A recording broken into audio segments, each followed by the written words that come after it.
네, 오늘 2월 21일 주일입니다. 주일 예배 나오신 우리 성도님들을 환영하고 또 축복합니다. 하나님께서 오늘도 우리들의 예배를 받으시고 또 우리에게 은혜와 축복을 더하여 주실 것입니다. 하나님 앞에 간절한 마음으로 예배드리는, 그래서 하나님의 은혜를 경험하는 귀한 예배가 되시기를 축복합니다. 우리 같이 한번 묵도하심으로 오늘 예배를 시작하도록 하겠습니다. 묵도하시겠습니다.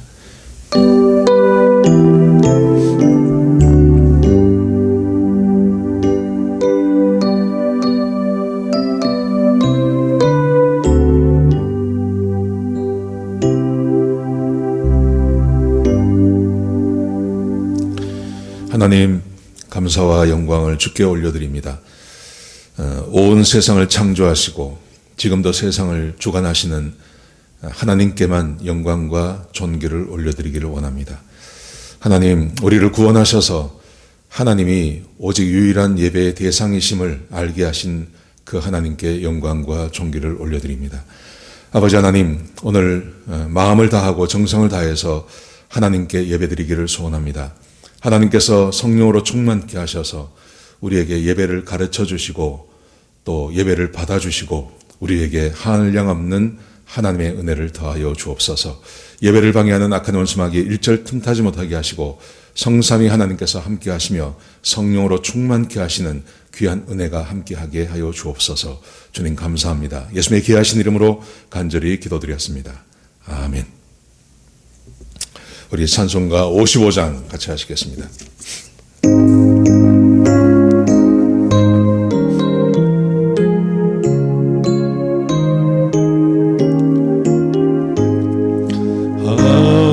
하나님의 크신 사랑 하늘로서 내리사 우리 맘에 항상 계셔 온전하게 앞서서 나의 주는 자비하사 사랑 구원하시니 두려워서 떠는 자를 구원하여 줍소서.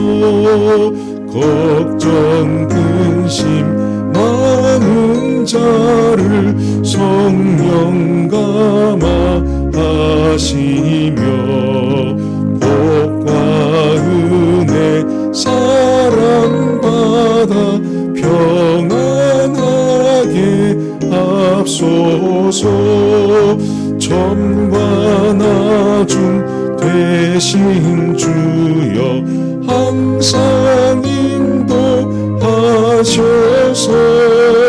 마귀 유혹 받는 것을 속히 끊게 합소서. 전능하신 아버지여 주의 능력 주시고 우리 맘에 임하셔서 떠나가지 맙소서. 주께 영광 항상 돌려 천사처럼 섬기며 주의 사랑 영영토록 찬송하게 합소서. 우리들이 거듭나서 흠이 없게 하시고 주의 크신 구원받아 온전하게 앞서서. 영광에서 영광으로 천국까지 이르러 크신 사랑 감격하여 경배하게 앞서 주옵소서. 아멘.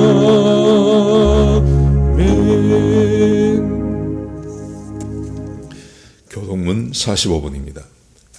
요한복음 3장의 말씀을 우리 한 절씩 교독하시도록 하겠습니다.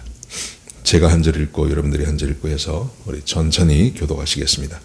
하나님이 세상을 이처럼 사랑하사 독생자를 주셨으니 이는 저를 믿는 자마다 멸망치 않고 영생을 얻게 하려 하심이니라. 하나님이 그 아들을 세상에 보내신 것은 세상을 심판하려 하심이 아니요 저로 말미암아 세상이 구원을 받게 하려 하심이라. 저를 믿는 자는 심판을 받지 아니하는 것이요 믿지 아니하는 자는 하나님의 독생자의 이름을 믿지 아니하므로 벌써 심판을 받은 것이니라. 그 정죄는 이것이니 곧 빛이 세상에 왔으되 사람들이 자기 행위가 악함으로 빛보다 어두움을 더 사랑한 것이니라. 악을 행하는 자마다 빛을 미워하여 빛으로 오지 아니하나니 이는 그 행위가 드러날까 함이요 진리를 쫓는 자는 빛으로 오나니 이는 그 행위가 하나님 안에서 행한 것임을 나타내려 함이라. 우리 공동기도 제목으로 기도하는 시간 갖도록 하겠습니다. 소리 내어서 기도하시기 바랍니다. 기도하시겠습니다. 홍서가 집사의 암을 치료해 주십시오. 배옥준 집사의 뇌졸중을 치료해 주십시오. 언해가 회복되고 오른쪽 팔다리에 힘이 생겨나도록 해주십시오.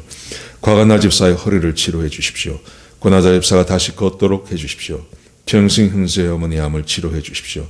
오기선 어린이가 회복이 잘 되게 해주십시오. 강봉 장로의 임파선 암을 치료해 주십시오. 김경수 집사의 당뇨를 치료해 주십시오. 우한 폐렴으로부터 우리를 지켜주십시오. 예수님의 이름으로 기도합니다. 아멘. 김경수 집사님께서 당뇨가 너무 심하셔서 다리에 많은 무리가 있고 아프고 지금 수술을 해야 할 그런 상황입니다. 그래서 생각나실 때마다 우리 김경수 집사님 위해서 좀 기도해 주시기 바랍니다. 이 시간 우리 오필원 집사님 나오셔서 기도 인도해 주시겠습니다. 하나님 아버지 은혜를 감사합니다. 오늘도 거룩한 주일을 허락하사 구원받은 주의 백성들을 예배의 자리에 불러 모아주시고 하나님 앞에 예배하게 하신 그 크신 은혜를 감사합니다. 이 시간 주님께 예배하는 자리마다 성령님 함께하사 성령 충만함으로 드리는 귀한 예배 되게 하여 주옵소서. 올해 지속되는 코로나19 사태로 우리의 일상이 추운 겨울을 지나는 것처럼 부자연스럽고 답답하지만 우리 주님께서 속히 종식시켜 주시고 함께 모여 예배하며 받은 은혜를 함께 나누는 복된 주일로 회복되게 하여 주옵소서. 언제나 저희를 한 사람 한 사람이 주님이 거하시는 성전됨을 기억하면서 주님께서 명하신 거룩의 사명을 잘 감당케 하여 주옵소서. 물리적으로 모이지 못함으로 인해 영적으로 나태해지는 게으름을 피하게 하시고 오히려 더욱 뜨겁게 예배하는 예배자, 우리의 삶이 예배되는 삶을 살게 하여 주옵소서. 착하고 선하게 살으라고 구원해 주셨고 착하고 선한 사람이 되는 것이 믿음의 목표라고 하신 디도서 말씀을 상고합니다. 세상에 어떤 것보다 더 크고 귀한 하나님의 자녀의 주권을 누리는 우리의 삶이 착하고 선한 삶의 모습되어 주위에 선한 영향을 끼치며 복음을 전하는 삶이 되게 하여 주옵소서. 사랑과 은혜가 풍성하신 하나님 아버지, 이 시간에도 많은 기도 제목 가지고 머리 숙였습니다. 우리 교회의 공동 기도 제목에 응답 주시어 모든 환우들이 회복되고 억눌려 있는 두려움에서 벗어나 지혜와 능력 되시는 살아계신 하나님을 간증하는 귀한 지체들이 모두 되게 하여 주옵소서. 이은순 집사님 가정과 김태남 집사님 가정 위에 크신 은혜 베푸사 어렵고 힘든 시간을 천국 소망으로 이길 수 있도록 함께하여 주옵소서. 형편과 처지는 다를지라도 우리의 모든 필요를 채워주실 때에 체류신 분이 해결되고 재정 형편이 나아지고 회복되게 하여 주옵소서. 이제 봄으로 계절이 바뀌는 환절기입니다. 연로하신 부모님들의 건강을 지켜 주옵소서. 세상 소문이 아무리 소란해도 흔들림 없이 교회를 위해 기도하고 가정을 위해 기도 많이 하시는 어르신들 될 수 있도록 인도하여 주옵소서. 늘 수고하고 애쓰시는 우리 목사님 네 분을 주님의 강한 장중에 붙잡아 주시어 영육간의 강건함으로 이 귀한 사역 잘 감당하게 하여 주옵소서. 이 시간에 되어지는 모든 순서를 오직 우리 주님께만 의지하옵고 내 안에 계신 우리 주님 예수 그리스도의 이름으로 기도하옵나이다. 아멘. 교회 앞에 광고 말씀드리겠습니다. 주일 예배 또 수요 예배 새벽 예배 많이 동참해 주셔서 감사드립니다. 온라인 헌금 또 많이 동참해 주셔서 감사드립니다. 힘들고 어려우실 텐데 마음을 다하고 또 정성을 다해서 그렇게 헌금해 주셔서 감사드립니다. 오늘 헌금자 명단은 7월 31일부터 2월 13일까지 교회에 도착한 헌금입니다. 1월 31일부터 2월 13일까지입니다. 보시고 혹시 착오가 있으시면 교회로 연락 주시기 바랍니다. 세금 보고 안내 교회 사무실로 연락 주시면 준비해 놓겠습니다. 광고 드린 것처럼 김태남 집사님 그동안 뇌종양으로 고생하시다가 지난 토요일 12시에 소천하셨습니다. 그 전날 병원에 계시다가 그 전날 집으로 오셔서 가족 보시고 그리고 편안하게 소천하셨습니다. 위에서 기도해 주시기 바랍니다. 우리 이은순 집사님 어머님 한국에 계시는데 소천하셨습니다. 장수하시다가 편안히 하나님 앞으로 가셨습니다. 유가족 위해서 기도해 주시기 바랍니다. 우리 하나님 말씀 같이 보시겠습니다. 사무엘하 16장입니다.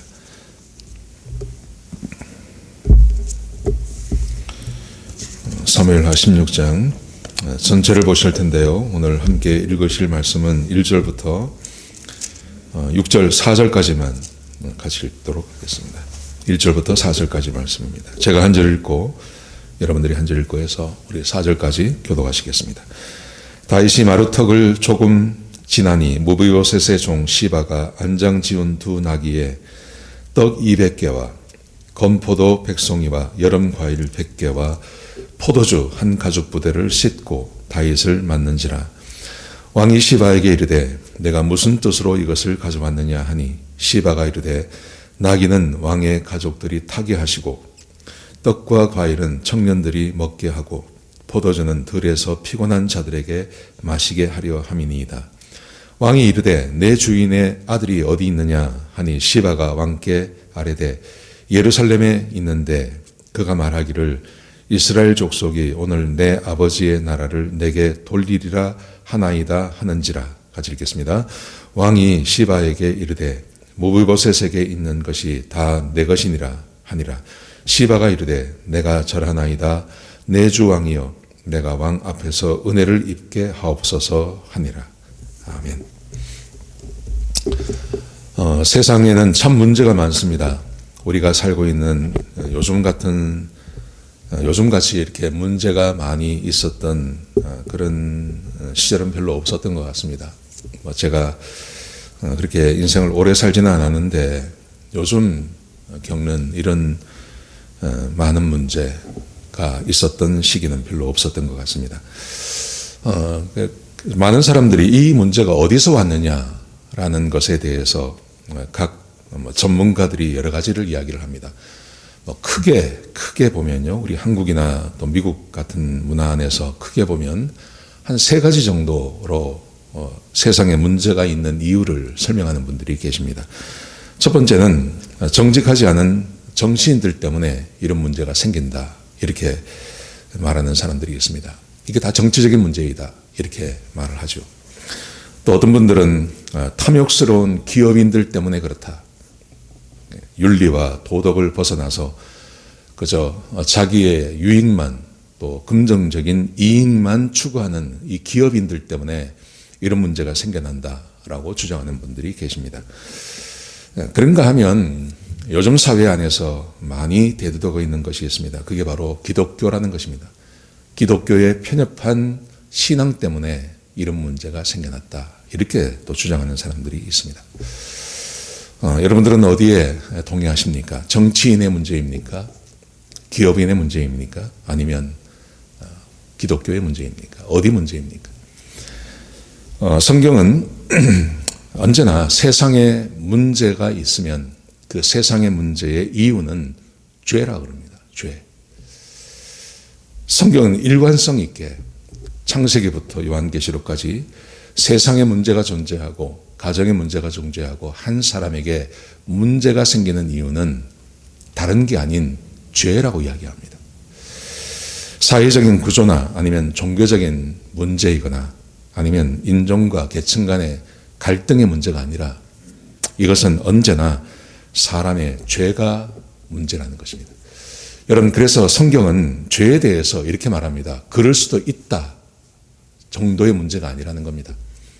죄는 그럴 수도 있지, 사람은 죄를 지을 수도 있지, 그럴 수도 있는 거 아닌가 라고 말하지 않고, 그렇게 다루지 않고, 죄는 항상 고통을 수반하고 죄의 결과는 언제나 괴로움이며 그리고 파괴되어지고 불행의 원인이 죄라고 그렇게 이야기합니다. 나는 왜 원치 않는 죄를 짓는가라는 책이 있습니다.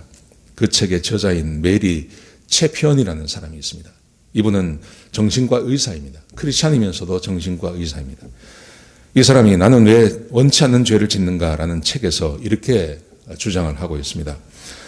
많은 심리학자들은 죄로 말미암아 인간의 가장 심각한 문제가 발생한다는 것을 설명하려고 노력하고 있다. 여러분, 이 말을 좀 잘 기억하셨으면 좋겠습니다. 대부분의 심리학자들이 죄로 인하여서 인간의 가장 심각한 문제가 발생하고 있다는 것을 사람들에게 가르치기 위해서 노력하고 있다는 겁니다. 여러분, 이 책을 쓰신 분이 신학자가 아닙니다. 신학자가 아니라 정신과 의사입니다. 정신과 의사가 객관적으로 세상에 문제가 발생하는 이유에 대해서 말하기를 자기뿐만이 아니라 많은 심리학자들이 사람이 당하는 고통의 가장 큰 원인, 그 큰 원인이 죄라는 것을 사람들에게 인식시키기 위해서 노력하고 있다. 그렇게 말을 했습니다. 사람이 당하는 많은 정신적인 고통이 있지 않습니까? 예를 들면 정신질환도 있고요. 또 정신과적인 질병도 있고 굉장히 많은, 요즘은 얼마나 많은 그 정신과적인 문제가 있고 질병이 있는지 모릅니다. 그런데 그 것들의 근본적인 원인이 사람이 짓는 죄 때문에 그렇다는 것입니다. 그러면서 죄를 이렇게 묘사를 했습니다. 제가 이 책을 읽다가 참 기막힌 표현이다라는 생각이 들었습니다. 죄를 이렇게 표현했습니다. 죄는 염려스러운 인간의 행동에 대한 적절한 묘사이다. 염려스러운 인간의 행동에 대한 가장 적절한 표현이 죄라는 것입니다. 여러분, 그러므로 죄라는 것은 이런 것입니다. 죄는 염려스러운 인간의 행동이고 그 결과는 심각한 문제를 발생시키고 있다. 이게 죄라는 것입니다. 우리는 지금 다윗의 인생을 추적하고 있습니다. 다윗이 염려스러운 행동을 했습니다. 그것은 간음을 하고 그 간음을 줄이기 위해서, 그 간음을 숨기기 위해서 살인까지 했습니다. 염려스러운 행동을 한 것이죠. 그 결과 심각한 문제가 발생하게 된 것입니다. 그 심각한 문제가 발생한 그 클라이맥스가 오늘 이 본문의 말씀입니다.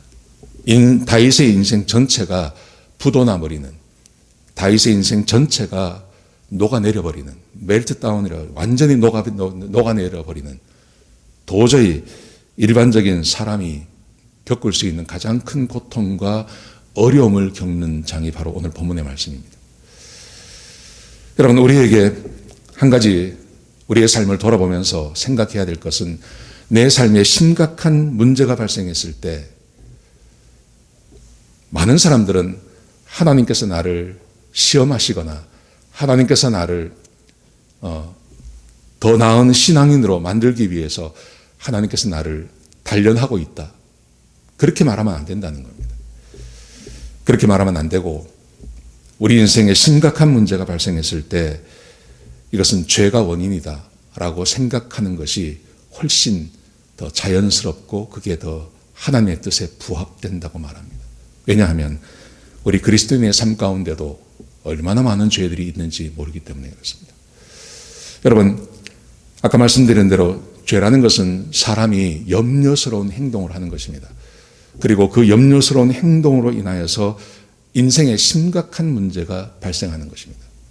저는 오늘 이 설교를 통해서 우리 인생에 발생할 수 있는, 죄로 인하여서 발생할 수 있는 그 심각한 문제가 어떤 것인지를 한번 생각해 보려고 합니다. 그리고 죄가 얼마나 무서운 것인지, 그리고 죄가 우리의 삶에서 없어져야 할 이유가 이런 것이라는 것을 한번 생각해 보는 그런 시간이 되기를 소원합니다. 자, 먼저 첫 번째, 죄의 결과는 무엇일까요? 죄의 결과는 소중한 사람을 잃어버리게 됩니다. 소중한 사람을 잃게 되는 문제가 생깁니다. 자, 여러분 1절을 보십시오. 1절에 보시면 다윗이 마르턱이라는 곳에 지나서 한 마르턱에 도착을 했습니다. 마르턱을 좀 지나갔습니다.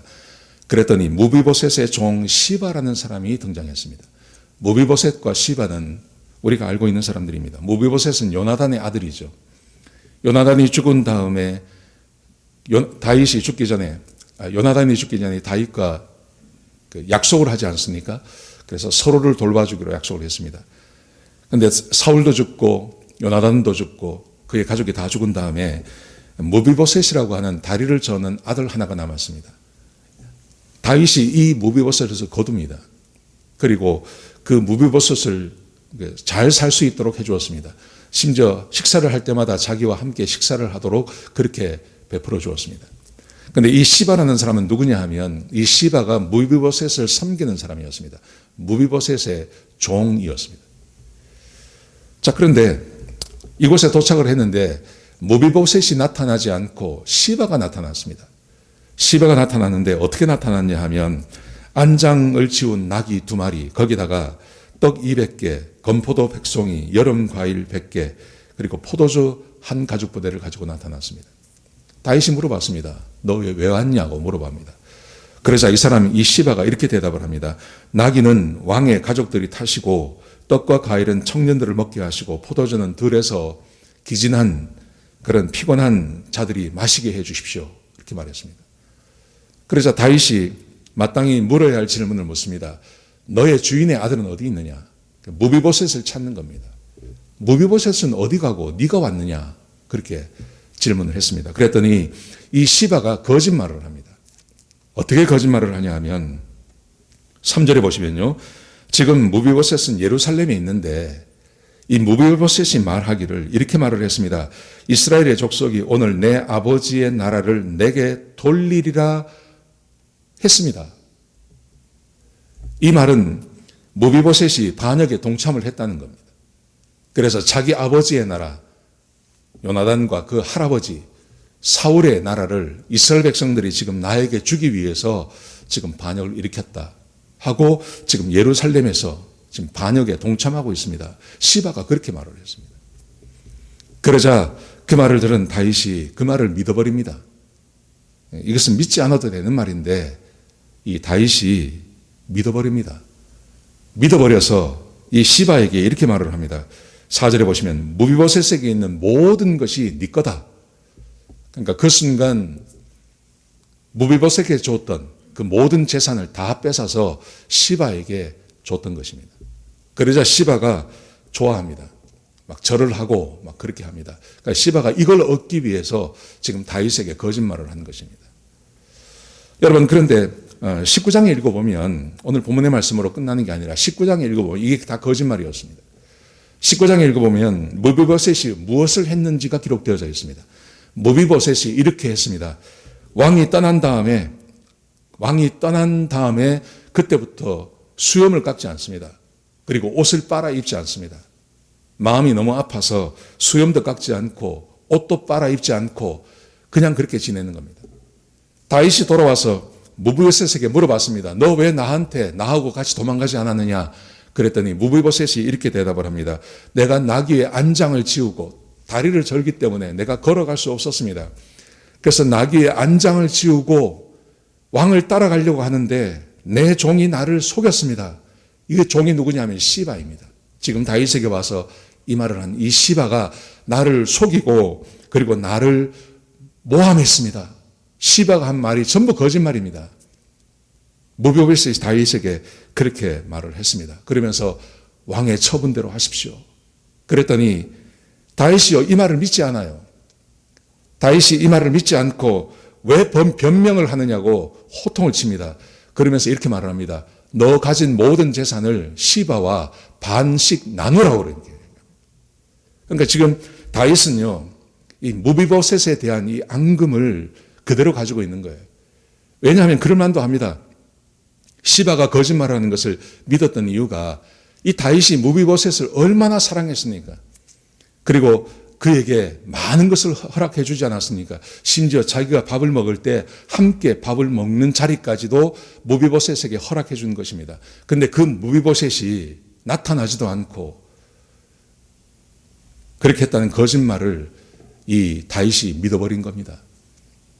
나중에 21장에 가면 이 오해가 좀 풀리기는 합니다. 그런데 이 다윗이 이 무비보셋에 대한 그 섭섭한 마음을 풀지 않아요. 그런데 이 무비보셋은 다윗을 정말 존경했습니다. 정말 사랑했습니다.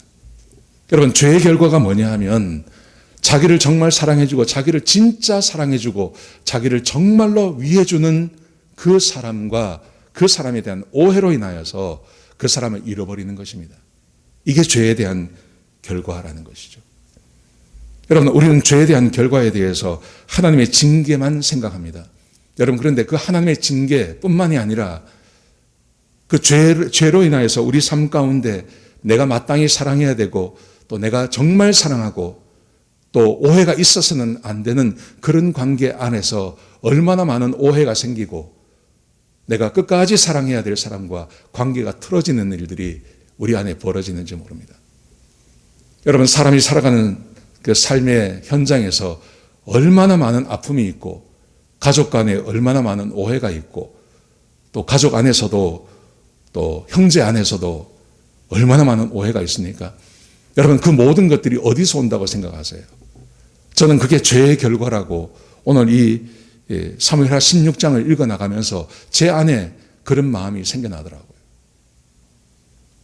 저도 짧지 않은 인생을 살았지만 인생 가운데 얼마나 많은 오해가 있습니까? 우리 한국에 있는 친구들 또 외국에 나와 있는 친구들하고 전화를 하면 그 친구들이 늘 하는 말이 그래요. 누구에 대해서 이야기해요. 누구하고 저거 요즘 싸운다더라. 전화하면 그런 이야기를 하는 거예요. 우리 동기들한테 전화를 하면 요새 누구하고 틀어졌는데 참 이상해. 평생을 신학교 다닐 때부터 그렇게 친하게 지내고 지금 나이가 지금 50대 중반이 넘어가는데 요새 이상하게 둘이 관계가 너무 안 좋다. 제가 최근에 이야기 들은 겁니다. 최근에 친구들이 그런 이야기를 해요. 그러면서 왜 그런 일이 벌어질까? 죄 때문이라는 거죠. 이게 죄의 결과라는 것입니다. 여러분, 가족 간에 이런 오해들이 얼마나 많습니까? 부부지간에 이런 오해들이 얼마나 많습니까? 부모와 자녀 간에 이 부모와 자녀 간에 한 사람의 오해로 관계가 서먹해지고 관계가 멀어지고 그러다가 평생 보지 않는 사람들이 우리 안에 있지 않습니까? 어디서 그런 일이 왔을까요? 죄로 인하여서요. 죄로 인하여서. 다윗이 범죄하고 죄를 지었습니다. 그 안에 사탄이 틈을 타는 것입니다. 그래서 자기를 정말 사랑해주고 자기를 정말 위해주는 무비보셋 왕이 도망간 다음에 수염도 깎지 않고 세수도 하지 않고 목욕도 하지 않고 옷도 빨아 입지 않고 그렇게 왕을 위해서 기도하며 왕을 기다렸는데 정작 왕은요, 자기가 무엇을 했는지를 전혀 몰라요. 그리고 오해하고 그를 미워하고 그의 재산을 빼앗아서 거짓말한 사람들에게 나누어 줘 버리고 그런 일들이 생겨난다는 것이죠.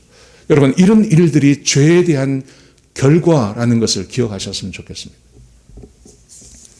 두 번째는 자기가 평생 살아온 인생 전체를 부정당하는 것입니다. 인생을 열심히 살았는데 그 인생 전체가 부정당하는 것입니다. 이게 죄에 대한 결과라는 것입니다. 그 다음 말씀해 보시면요, 5절부터 14절까지 말씀해 보시면 다윗이 바후림이라는 곳에 도착했습니다. 그러자 거기에 사울의 친족 중에 시므이라는 사람이 있었습니다. 이 시므이라는 사람이 쫓아나옵니다. 그리고 저주를 합니다. 저주를 하는데 6절 말씀해 보시면 다윗과 왕의 신하들에게 돌을 던집니다. 돌을 던지면서 뭐라고 말을 하냐 하면 이렇게 말을 합니다. 6절을 한번 보십시오. 6절에 보시면 피 흘린 자여 사악한 자여 가거라 가거라.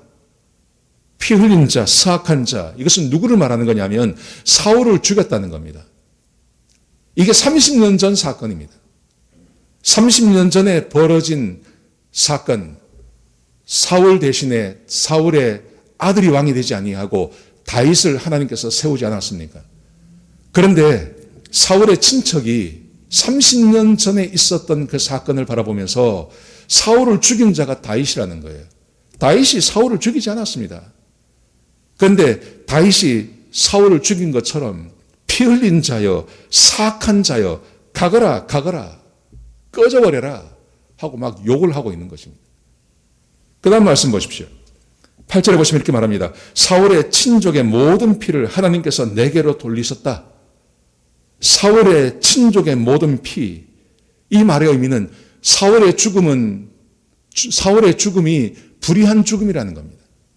사울은 의인이고 하나님께서 사울을 선택하셔서 왕으로 세웠는데 네가 사울을 죽였다고 지금 그렇게 말을 하는 겁니다. 이게 사실이 아닙니다. 그런데 그렇게 말해버립니다.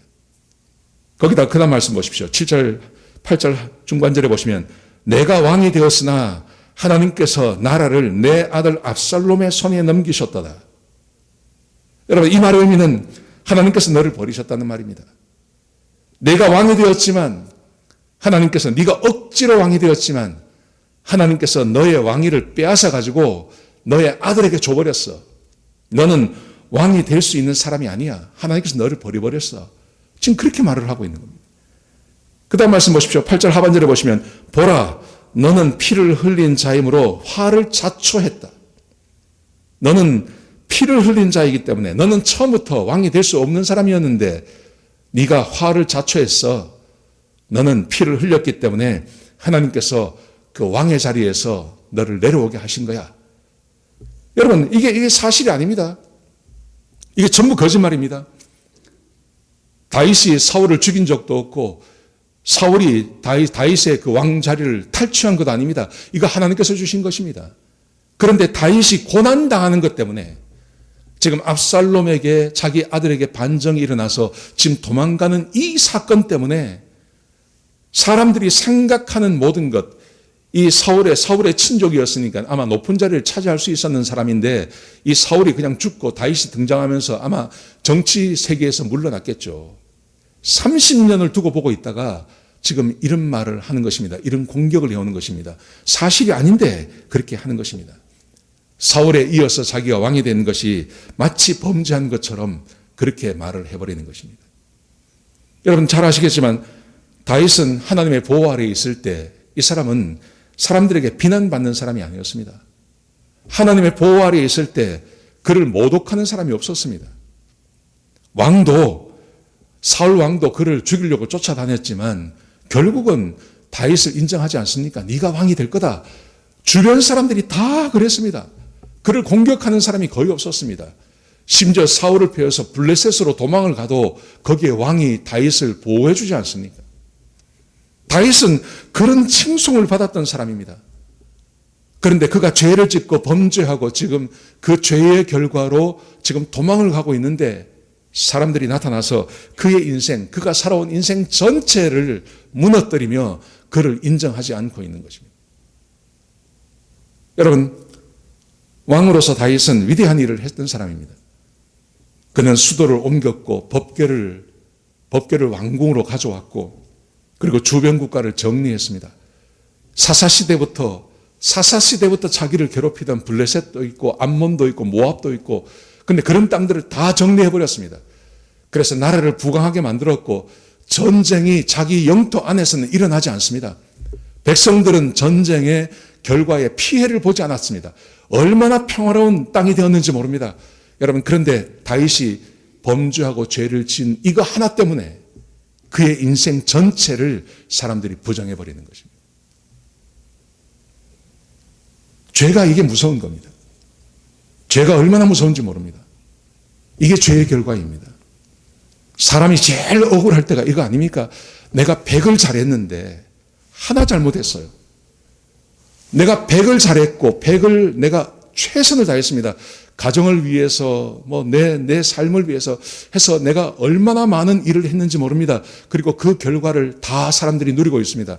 근데 한 가지 잘못했습니다. 그 한 가지 잘못한 것 때문에 내가 한 100가지를 사람들이 인정해 주지 않을 때 얼마나 억울합니까? 여러분, 그런데 죄의 결과가 이런 일을 당하게 한다는 것입니다. 지금 다윗이 지금 이런 형국에 있습니다. 더 억울한 것은요, 이런 일을 당하는데도 여기에 대해서 변명을 할 수가 없다는 것입니다. 자, 보십시오. 9절에 보시면, 16장 9절에 보시면 아비새라고 하는 부하가 있었습니다. 이 아비새가, 이 시므이가 이런 말을 하니까 왕에게 말을 합니다. 저 죽은 개 같은 자가 지금 왕을 모독합니다. 내가 가서 저 머리를 잘라버리겠습니다. 그렇게 말을 했습니다. 그래서 다윗이 그 말을 듣고 이렇게 말을 합니다. 자, 10절을 보십시오. 10절에 보면 그가 저주하는 것은 하나님께서 그에게 시킨 것이다. 그러므로 금지시킬 수가 없다.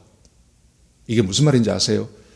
하나님께서 그렇게 하시면 이거 금지할 수 없다.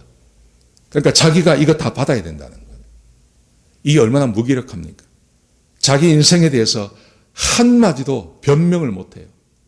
자기는 그렇게 살지 않았어요. 자기는 사울을 죽인 적이 없어요. 그리고 이게 30년 전에 있었던 것이고 하나님께서 자기에게 기름 부어주셔서 하나님의 은혜로 왕이 된 것입니다. 그런데 여기에 대해서 변명을 할 수가 없는 거예요. 그 다음 말씀 보십시오. 그 다음 말씀에 보시면 11절에 보시면 이렇게 되어 있습니다. 내 몸에서 난 아들도 내 생명을 해하려고 하는데 하물며 이 베냐민 사람이겠느냐. 여러분, 이게 무슨 말입니까? 굉장히 자조적인 말입니다. 내 아들도 나를 반정해서 나를 죽이려고 하는데 저 베냐민 사람, 저 사울의 친족은 오직 하겠느냐. 이것은 자조적이라 그럴까요? 이 마음의 어떤 그 자존감이 완전히 사라져버린, 그래서 이렇게 말할 수도 있는 겁니다. 나는 이런 대접을 받아도 나는 싼 사람이야.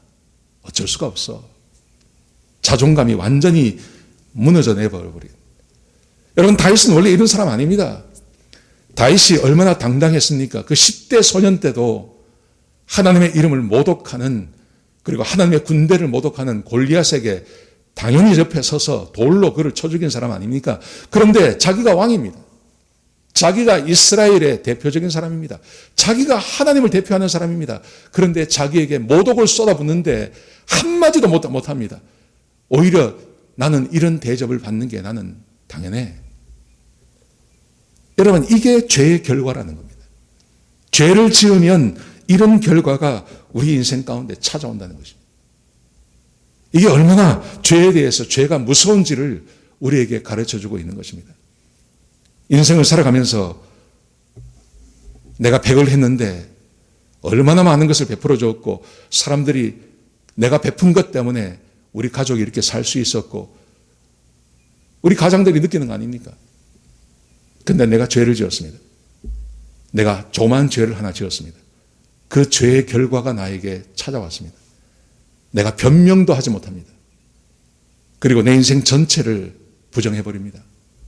그리고 너는 그런 사람이라고, 너는 그런 대접을 받아야 마땅하다고 그랬을 때 내가 한마디도 대거리를 할 수 없는 상황이 되어버리는 것, 이게 죄에 대한 결과라는 것이죠. 죄의 결과가 얼마나 무서운지 모릅니다. 여러분, 죄는 지어도 되고 그럴 수 있고 사람이기 때문에 어쩔 수 없는 거지, 그렇게 사람들은 말을 합니다. 그런데 그렇지 않습니다. 죄의 결과는 우리가 생각한 것보다 훨씬 심각합니다. 세 번째 결과를 보시죠. 세 번째 결과는요, 더 아픈 것입니다. 처절한 보복을 당합니다. 처절한 보복을 당합니다. 15절부터 23절까지 말씀해 보시면 다윗이 당하는 보복이 있습니다. 하나님께서 12장에서 다윗에게 징계를 말씀하실 때 두 가지를 말씀하십니다. 첫 번째는 칼이 너의 집안에서 떠나지 않을 거다 말씀하시고, 두 번째는 이렇게 말씀하세요. 내가 재앙을 일으켜서 너의 아내를 빼앗아 내 이웃에게 줄 것이고 백주에 동침하게 될 거다. 이렇게 말씀하십니다. 내 이웃이 너의 아내를 빼앗아서 백주에 동침하게 될 거다. 너는 어두운 데서 행했지만 나는 모든 사람이 다 보는 데서 이 일을 행할 거다. 12장에서 그렇게 말씀하셨습니다. 여러분, 그런데 그 아내를, 다윗의 아내를 빼앗은 이웃이 누굽니까? 그 이웃이 바로 자기 아들입니다. 이게 얼마나 처절한 복수인지 모릅니다. 자기 아들이, 자기 친아들이 자기 부인을 빼앗아 가버립니다. 그리고 백주의 백성들 앞에서 동침을 하는 이런 사건이 벌어지게 되는 것입니다. 보복을 당하는 것이죠. 말씀을 보시면 20절, 21절에 보시면요. 압살롬이 아히도벨에게 묻습니다. 아히도벨은 다윗의 책사라 그랬죠. 아히도벨에게 묻습니다. 내가 지금 뭘 해야 되느냐? 그러니까 다윗은 다 도망갔고요. 다윗과 신하들은 다 도망갔고 그 왕궁을, 예루살렘 왕궁을 압살롬이 이제 점령을 했습니다. 점령을 하자마자 압살롬이 아히도벨에게 묻습니다. 내가 뭘 해야 되느냐? 뭘 해야 다윗에게 아주 치명적인 그런 치명적인 데미지를 줄 수 있는 그게 뭐냐 하고 묻습니다. 그러자 압살롬이 이렇게 말을 합니다. 여러분 21절을 보십시오. 아히도벨이 이렇게 말을 합니다. 아히도벨이 압살롬에게 이르되 왕의 아버지가 남겨두어 왕궁을 지키게 한 후궁들과 더불어 동침하소서. 아버지의 후궁들과, 여러분 후궁을 그냥 첩 이렇게 생각하시면 안 됩니다. 이 후궁은 아버지의 아내들입니다. 부인들입니다. 10명을 남겨놨죠. 근데 그 10명과 동침하라고 이야기합니다. 그러면서 그 이유를 이렇게 설명을 합니다. 자, 21절 하반절에 보시면요. 그리하면 왕께서 왕의 아버지가 미워하는 바 됨을, 왕께서 왕의 아버지가 미워하게 됨을, 이란 말은 왕하고 왕의 아버지하고 원수가 된다는 말이죠. 도저히 회복할 수 없는 원수가 된다는 말입니다. 원수가 되면, 그러면 보십시오. 온 이스라엘이 들으리니 왕과 함께 있는 모든 사람의 힘이 더욱 강하여지리이다 하니라. 이게 무슨 말이냐 하면 압살롬이 자기 아버지의 후궁과 동침을 했습니다. 이게 소문이 나면 왕과 함께 반정을 일으킨 사람들이 있지 않습니까? 그러면 왕하고 압살롬하고 다윗하고는 철천지 원수가 되는 겁니다. 회복할 수 없는 원수가 되어버리는 겁니다. 그러면 압살롬과 함께 반정을 일으킨 사람들의 두려움이 있습니다. 그 두려움이 어떤 거냐 하면 압살롬하고 다윗하고 평화를 조약해버리는 겁니다. 다시 화해를 하는 겁니다. 다시 화해를 하면 그러면 압살롬 편에 들었던 사람들이 반정을 일으킨, 왕에게 반정을 일으킨 그런 존재가 되어버리는 거죠. 그러니까 압살롬하고 왕하고 화해를 하면 그 압살롬과 함께 했던 사람들이 문제가 되는 겁니다. 근데 지금 이렇게 압살롬이 아버지의 후궁들과 동침하는 사건이 벌어지면 다윗과는 절대 화해할 수 없는 관계가 되는 것이고, 그러면 압살롬의 편에 섰던 사람들이 마음의 안심을 한다는 겁니다. 그래서 아버지의 다윗의 후궁과 동침하십시오. 그것도 백주에 모든 사람들이 다 볼 수 있도록 왕궁의 옥상에서 이 일을 하십시오. 이렇게 말을 하는 것입니다. 여러분, 근데 압살롬이 이것을 왜 받아들였을까요? 이걸 진짜 받아들입니다. 압살롬이 이것을 받아들이는 이유는 딱 한 가지입니다. 그것은 아버지에게 복수하는 것입니다. 어떤 복수냐 하면 자기 친동생 다말이 암논에게 강간당했을 때 아버지 다윗이 아무것도 하지 않습니다. 그게 마음에 남아 있었던 거죠. 그래서 그것에 대한 복수, 그 아버지가 가장 아파하는 것, 아버지의 마음을 가장 아프게 할 수 있는 것, 이게 바로 그의 후궁들과, 아버지의 후궁들과 동침하는 것을 모든 백성들이 다 알게 하는 것. 아버지를 아프게 하려고요. 일부러 이 짓을 하는 겁니다. 아히도벨도 마찬가지입니다. 아히도벨도 복수하는 것입니다. 아비돌립은 어떤 복수냐 하면 말씀드린 대로 이 아히도벨이 그 밧세바의 할아버지라 그랬잖아요. 그러니까 자기 손녀딸과 손녀 사위가 있는데 그 가정을 깨어버리고 손녀 사위를 죽이고 그 손녀딸을 차지한 다윗에 대한 보복이죠. 개인적인 보복이죠. 아히도벨이 생각할 때 다윗이 가장 고통스러워하는 일을 이야기하고 그것을 하게 만드는 겁니다. 이게 죄의 결과라는 겁니다. 죄의 결과는요, 가족에게 보복당하는 겁니다. 가족에게 보복당하는 겁니다.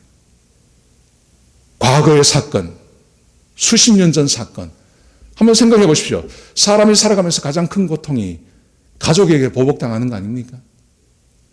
내 아들에게, 내 형제에게, 내 부모에게 수십 년 전에 내가 한 어떤 실수, 내가 한 어떤 죄, 그걸 딱 기억하고 있다가 내가 가장 아파하는 부분, 내가 가장 아파하는 부분으로 나를 공격해 와서 나를 힘들고 어렵게 만드는 것. 여러분, 이런 일이 어디서 벌어지냐 하면 이런 일들이 죄의 결과로 우리의 삶에 일어날 수 있다는 것을 기억하셔야 됩니다.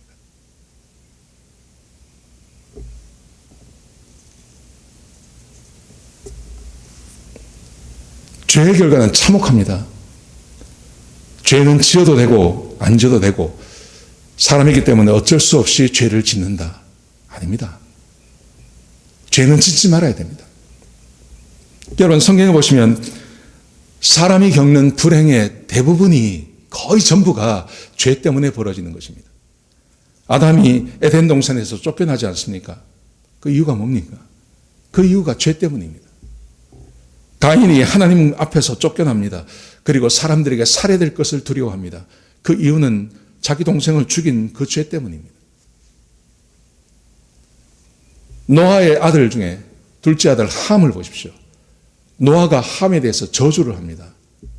그리고 그 형제들의 종의 종이 되라고 이야기합니다. 왜 그렇습니까? 그게 바로 아버지의 치부를 드러내는 그 죄 때문에 그런 일을 당하게 되는 것입니다. 삼손을 보십시오. 삼손이 자기가 가진 것에 비해서 얼마나 비참하게 그 인생을 맞이합니까? 눈이 다 뽑혀서 죽지 않습니까? 왜 그렇습니까? 하나님의 말씀에 순종하지 않는 그 죄 때문에 그런 일이 벌어지게 되는 것입니다. 사울을 보십시오. 사울이 하나님께 버림받고 죽을 때까지 다윗을 두려워하며 그렇게 전장에 나가서 자살해서 죽지 않습니까? 근데 왜 그런 일이 벌어집니까? 그게 바로 죄의 결과라는 것입니다. 오늘 다윗을 보십시오. 다윗이 이런 일을 당합니다. 이런 황당한 일을 당합니다. 왜 이런 일을 당합니까? 그게 바로 죄 때문에 그런 겁니다. 죄의 결과로 이런 일을 당하게 되는 것입니다. 그런데 성경은 하나님께서 죄를 지은 자들에게는 이렇게 하시겠다고 약속하셨습니다. 로마서 2장 6절에 보시면 이렇게 말씀하십니다. 하나님께서 각 사람에게 그 행한 대로 보응하시니라. 사람이 행한 대로 각 사람에게 보응하시겠다고 말씀하셨습니다. 이게 하나님의 법칙입니다. 로마서 2장 9절에 보시면 악을 행하는 각 사람의 영에는 환난과 곤고가 있으리니 악을 행한 사람에게는 환난과 곤고가 떠나지 아니하고 그들에게 있을 거라고 말씀하십니다. 로마서 2장 12절에 보시면 무릇 율법 없이 범죄한 자는 또한 율법 없이 망하고 무릇 율법이 있고 범죄한 자는 율법으로 말미암아 심판을 받으리라. 이 세상의 고통과 어려움과 이 세상에 수많은 사람들이 겪는 그 고통, 그 어려움. 세상 사람들은 죄를 중요하게 생각하지 않습니다. 사람이 어떻게 죄 짓지 않고 사냐고 말합니다. 여러분, 그런데 세상의 모든 사람이 겪는 그 고통과 어려움의 근본적인 원인은 죄를 짓기 때문입니다. 사람이 범죄하고 죄를 짓기 때문에 가정에 문제가 생기는 겁니다. 사람이 범죄하고 죄를 짓기 때문에 자기 인생이 평생 쌓아놓은 그 탑들이 한순간에 무너지게 되는 것입니다. 사람이 평생 죄를 짓고 살기 때문에 처절하게 심지어 가족에게까지 보복당하는 사람들이 생겨나는 것입니다.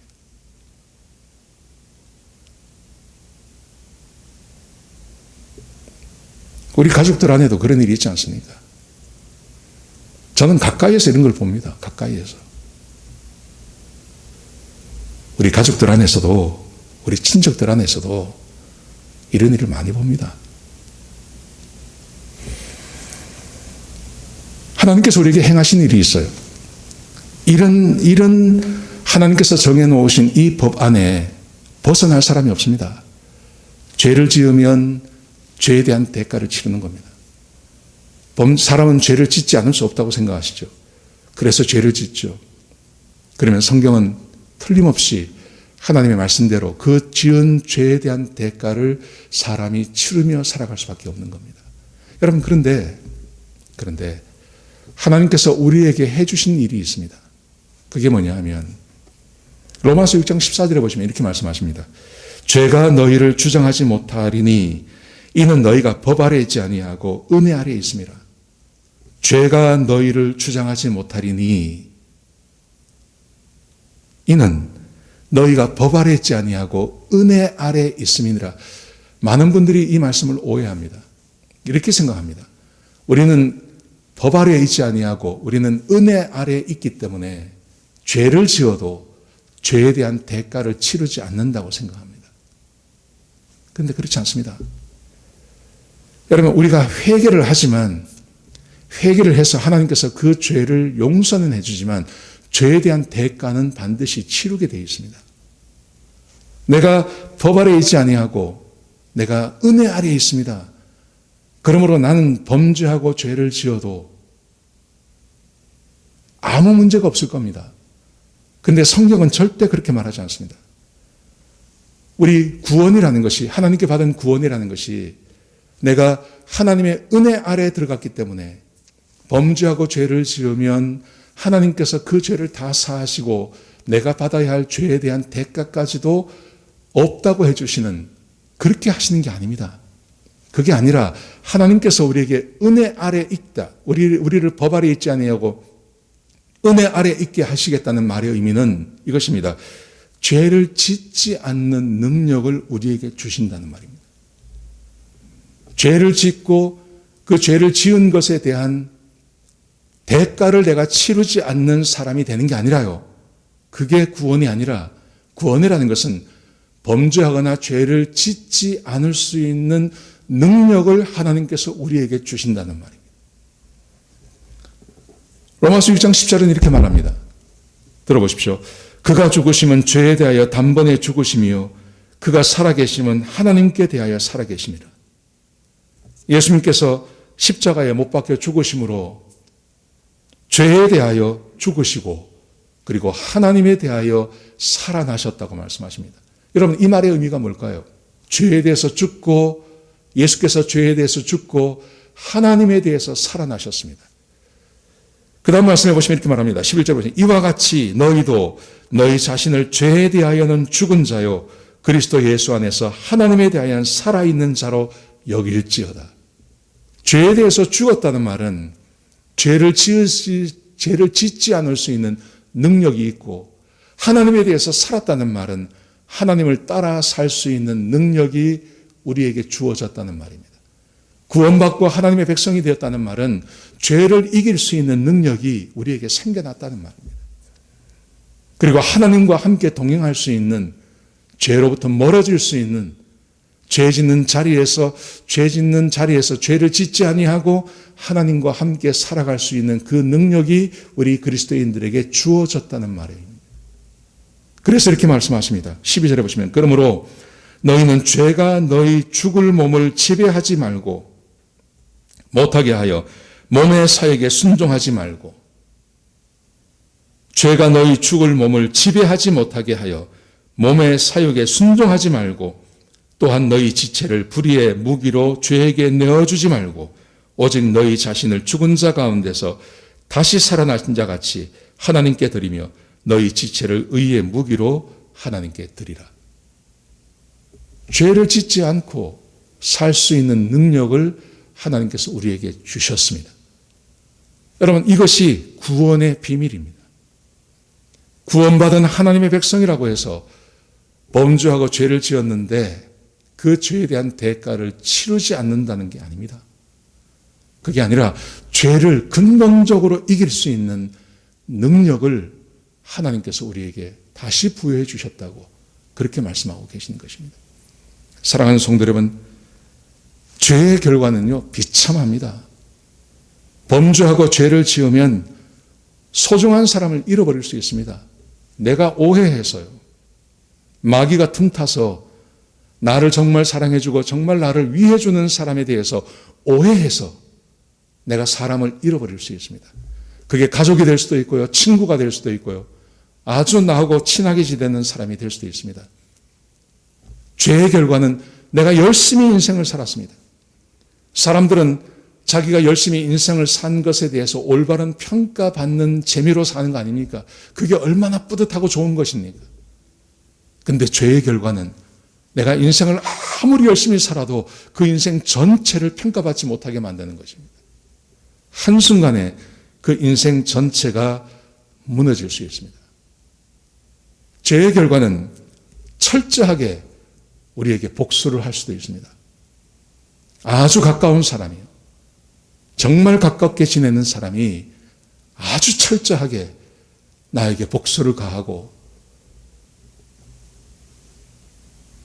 인생 전체가 허무함으로 돌아가게 되는 것, 그게 죄의 결과입니다.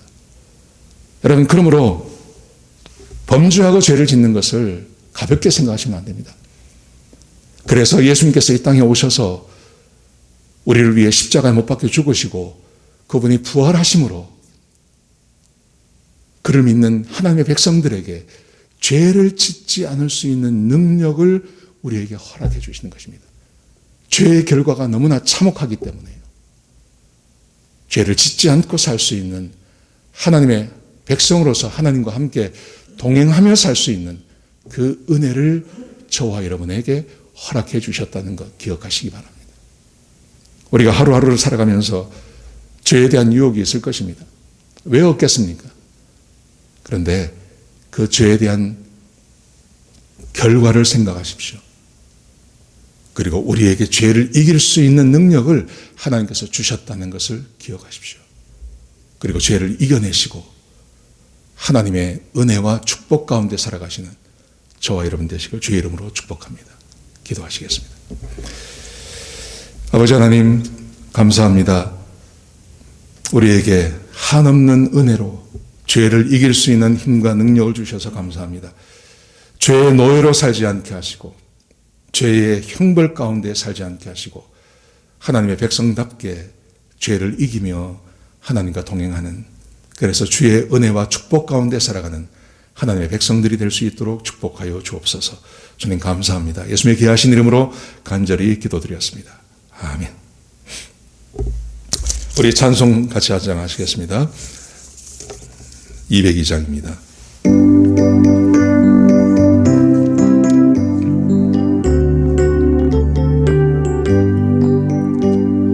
죄에서 자유를 얻게 하는 보혈의 능력, 주의 보혈, 시험을 이기는 승리되니 참 놀라운 능력이로다. 주의 보혈 능력 있도다. 주의 피 믿으오. 주의 보혈 그 어린 양의 매우 귀중한 피로다. 육체의 정욕을 이길 힘은 보혈의 능력, 주의 보혈 정결한 마음을 얻게 하니 참 놀라운 능력이로다. 주의 보혈 능력 있도다. 주의 피 믿으오. 주의 보혈 그 어린 양의 매우 귀중한 피로다. 2절에 보시면, 1절과 2절에 보시면 죄에서 자유를 얻게 하면 그리스도의 보혈의 피가 우리에게 해주신 것이 있다고 말씀드렸죠. 죄를 이길 수 있는 자유를 주셨다고. 육체의 정욕을 이길 수 없을 것 같아요. 인생을 살면서 우리 육체에 올라오는 정욕들이 얼마나 많습니까? 그것이 우리를 죄로 몰아가지 않습니까? 여러분, 그런데 육체의 정욕을 즐기는 것이 굉장히 좋을 것 같습니다. 그게 인간다운 삶이라고 세상은 말합니다. 여러분, 그런데 그렇지 않습니다. 그렇게 살면 죄에 대한 대가를 반드시 치러야 됩니다. 내가 즐긴 죄의 정욕에 비교가 되지 않는 그런 아픔과 슬픔과 고난이 죄에 대한 대가로 우리에게 찾아오는 것입니다. 자, 그런데 보십시오. 보혈의 능력이, 주의 보혈이 죄에 대한 결과가 세상의 어떠함을 하나님께서 아시기 때문에 예수님께서 이 땅에 오셔서 우리를 구원해 주시고 죄를 이길 수 있는 능력, 육체의 정욕을 이길 수 있는 능력을 하나님께서 우리에게 주신 것입니다. 우리 그리스도인의 특권입니다. 죄를 이길 수 있는 특권이 우리에게 주어진 것입니다. 자, 우리 2절 한번 같이 한번 다시 한번 하시겠습니다. 찬양하십시다.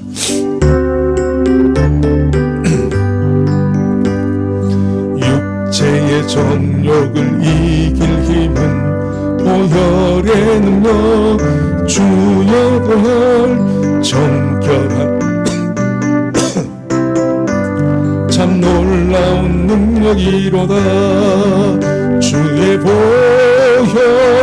능력이 있도다. 주의 피 믿어 주의 보혈 그 어린 양의 매우 귀중한 피로다. 눈보다 더 희게 밝히는 것 보혈의 능력, 주의 보혈 부정한 모든 것 밝히시니 참 놀라운 능력이로다.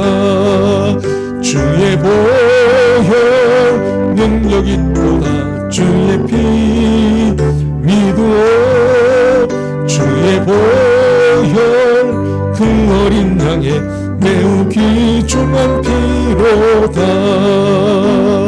구주의 복음을 전할 제목 보혈의 능력, 주의 보혈 날마다 나에게 찬송 주니 참 놀라운 능력이로다. 주의 보혈 능력이 있도다. 주의 피 믿어 주의 보혈 그 어린 양의 매우 귀중한 피로다. 기도하시겠습니다. 하나님, 하나님의 백성들을 축복합니다. 악한 마귀에게 지지 않게 하여 주옵소서. 이 세상의 풍조에 밀려다니지 않게 하여 주옵소서. 사람이기 때문에 어쩔 수 없이 범죄하고 죄를 지을 수밖에 없다고 말하지 않게 하여 주옵소서. 예수 그리스도의 피의 공로가, 십자가의 능력이 우리로 하여금 죄에 대하여 죽게 하고 하나님에 대하여 살아나게 하셨습니다.